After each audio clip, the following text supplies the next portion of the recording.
Hello. Today I'm going to be walking you through a kettlebell snatch. It is an awesome exercise that I personally love doing, but it is an advanced exercise. So I recommend strongly that you first feel comfortable with deadlifts, swings with two hands, single arm swings, and then moving on to the snatch.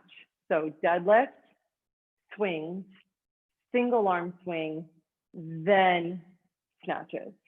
Because if you're not comfortable and confident in that hinging exercise and that ballistic swing, then you're not going to be ready for the snatch. With my personal clients, my one-on-one clients, I'll work with people for sometimes years before we introduce the snatch. It is definitely not something that I recommend a person who's just picking up a kettlebell for the first time go ahead and try.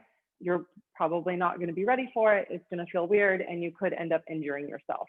So not to scare you, but if you're good with your deadlift, your swing, your single arm swing, then we're ready. All right, so our snatch is an extension of your deadlift and your single arm swing. So to go over the deadlift very quickly, it is our hip hinging exercise. We have the kettlebell, we stand it up, we're hinging in the hips, our back is nice and flat. You can also do a single arm deadlift for the purpose of the snatch, because typically we do the snatch one side and then the other. Of course, there's a version where you can use both kettlebells at one time, but that's even more advanced. Our single arm swing, hips are back. We're going to hike that kettlebell up and in towards our hips and then stand tall. Our kettlebell hand, arm is straight. We're using our hips to drive the kettlebell. It's not a pull with your arm. Our swing, our single arm swing, we're using our hips, our glutes, our core, our quads to power the kettlebell. So assuming you're good with those other exercises that you need to be feeling good on before we move on to the snatch, then I'll take you through the snatch. So we're going to start actually in the top position. And just in case you've never seen a snatch, I'll go ahead and show you one real fast. And that's where we're going to start, is at the top position. I just want to make sure you can see my hand. Okay, so from the top position, our feet are about hip distance apart. We're standing up nice and straight, quads engaged, glutes engaged, abs are pulled in. Your arm is by your ear, your shoulder is packed down, your elbow straight. That's another thing I should mention. If you don't have good mobility in your shoulders, if you have an injury that you're coming back from, maybe it's not a great idea to take a weight over your head in a ballistic type of manner. You want to make sure that you can stabilize with a weight in your hand with your arm overhead. So this is the top of the snatch. My wrist also is straight and the kettlebell is resting on the back of my right forearm. You don't have to be gripping the crap out of the handle. At the top of your snatch, you can even kind of have like a loose hand. From the top of the snatch, we dump the kettlebell off of our wrist and down towards our hip. So it would look something like this. You're going to go back to your hip because it's from the back of the swing or the bottom of the swing that we initiate that hip drive from flexion to extension, initiate that swing, and then from the swing, we punch to the top. So I'll show you what it looks like when you put it all together. I'm going to do one swing first, which is how I usually teach people, like one or two swings, and then go for the snatch.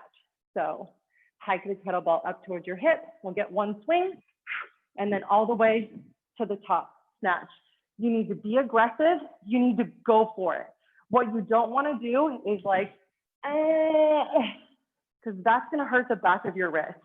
You want to go for it. Fire those hips just like when you're doing a swing. And then right at about 10, 11 o'clock, if you're looking at the hands of a clock, you punch to the top. So from your swing, one swing, Okay, see that? The kettlebell did not bang on the back of my wrist because as you spear your hand up through the handle, it's like weightless for a second at the top or less than a second. And you can kind of like steer your hand through at the top and like control that bang. I'm gonna bring my arm down just because it's getting really tired. So I'll show you a few times on the other side while my right arm recovers. From your back swing, swing and punch. So it's a swing first, punch. The gold standard of your snatch is that you can keep the kettlebell relatively close to your body. So you don't want to just cast the swing and then just wait for the kettlebell, boom, to eventually land as your straight arm just kind of rides that arc. Hip back, hip extension, you start that swing and the kettlebell stays close to your body as you get to the top.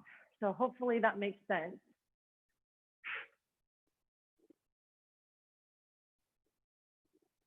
As you get stronger in the snatch, you can practice keeping the kettlebell a little bit closer to your body as you get to the top.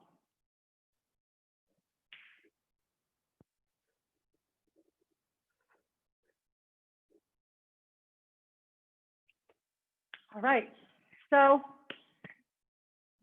I encourage you to practice the snatch, but just like I kind of talked about with the clean, maybe don't do a million reps the first time you practice, just because if you're not used to that impact on the back of your wrist, then it can feel a little bit uncomfortable.